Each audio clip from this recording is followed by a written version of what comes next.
今日活動係比較一個大型美孚嘅一個回收活動嚟嘅，咁主要係4電一路啦，包括係膠樽、硬碟嘅銷毀服務啦，咁樣都希望透過今次嘅活動咧，令到美孚嘅居民呢係知識好多嘢回收咗之後呢，其實可以廢物再用，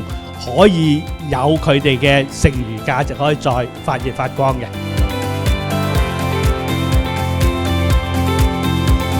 喺度呢，我哋代表富城集團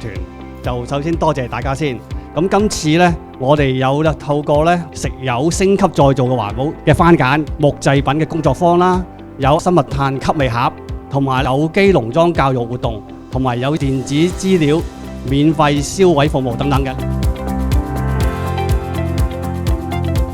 透過今日之後呢，美孚嘅居民呢係了解到其實好多嘢係都可以回收，環保署其他設施都有能力係幫到市民將一啲本來係廢物嘅嘢去回收再造嘅。